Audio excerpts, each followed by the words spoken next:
The crystalline spires of the galactic palace stretched toward the twin suns of Andromax Prime, their surfaces reflecting the empty grandeur of Empress Elsa's 73rd birthday. She sat in her hover wheelchair on the vast obsidian balcony, watching the city below pulse with life that never quite reached her ivory tower. The neural interface crown on her silver hair flickered weakly, a reminder of the accident that had claimed her legs and nearly her empire 15 years ago. "Your Majesty," her aide announced through the comm. "The Centaurian delegation sends their regrets. The Vegan ambassadors cite scheduling conflicts. Enough," Elsa whispered, her voice carrying the weight of 1,000 worlds. Another birthday. Another year of ruling an empire that feared her weakness more than they respected her strength. The irony wasn't lost on her. She who had united 17 star systems now couldn't unite a single soul to share cake with. A distant rumble caught her attention. Through the atmospheric shield, she spotted a battered human cargo vessel limping toward the palace docking bay, trailing plasma smoke. Her security chief's voice crackled through her implant. "Majesty, we have an unauthorized approach. Human, vessel, civilian class. Shall we engage defensive systems?" "Let them dock," she said, curiosity overriding protocol. Humans rarely visit uninvited. 20 minutes later, the throne room's massive doors groaned open. What entered made Elsa's court gasp in collective horror. A human male, maybe 40 standard years, stumbled in wearing a grease-stained jumpsuit that had seen better decades.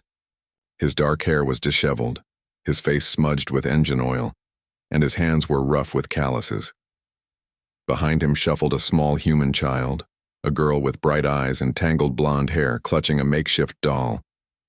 The court aliens whispered, in 17 languages, their universal translation rendering phrases like primitive, disgusting, and how dare they.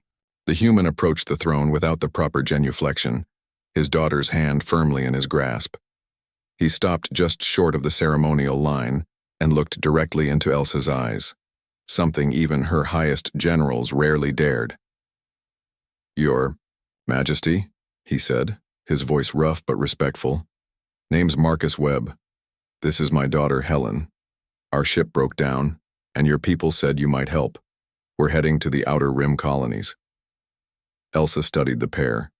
The child, Helen, stared at her with unconcealed fascination, apparently unbothered by the crown, the throne, or the armed guards. "You're really pretty," the little girl announced, causing several courtiers to choke on their own shock. "Are you a real princess?" A smile tugged at Elsa's lips, the first genuine expression she'd worn in months. "Empress, actually. And today is my birthday." Helen's eyes widened. "It's your birthday? Daddy, we have to sing." Marcus looked mortified. "Helen, no, we can't just—" But his daughter had already broken free of his grip and approached the throne. The palace guards tensed, hands moving to weapons, but Elsa raised a finger to halt them. Helen stopped directly in front of the hover wheelchair and began singing Happy Birthday in standard human, her small voice echoing through the cavernous chamber. The court stood frozen in disbelief. This ragged human child was serenading the most powerful being in known space like she was singing to her grandmother at a kitchen table. Marcus, realizing there was no stopping his daughter now, stepped forward and joined his voice to hers. His baritone harmony filled the throne room, with warmth that hadn't existed there in years.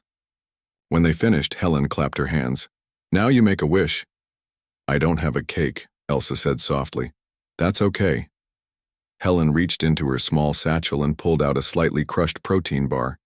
She stuck a small emergency flare into it like a candle. "Daddy's birthday snack.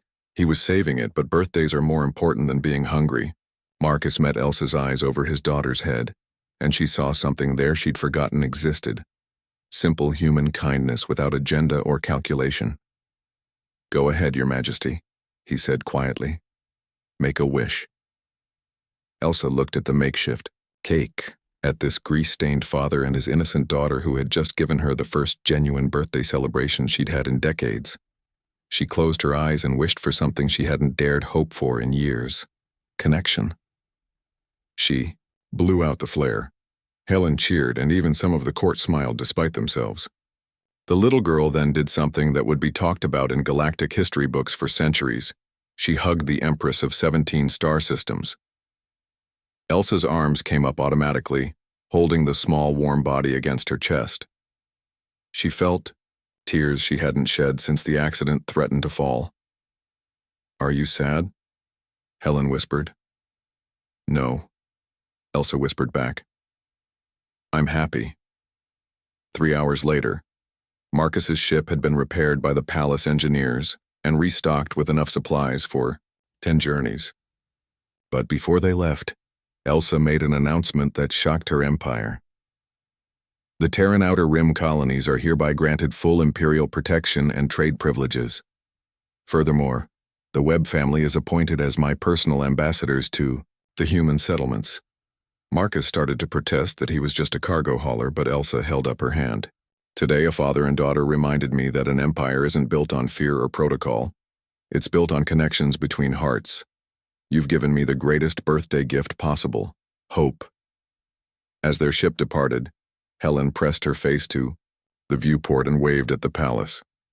In her other hand, she clutched a small golden star pin, the Empress's personal seal, a symbol that would one day make her the most powerful human diplomat in galactic history.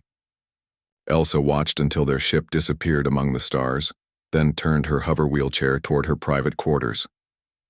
For the first time in 15 years, she was actually looking forward to tomorrow. After all, she had an empire to change and a little girl's hug to live up to.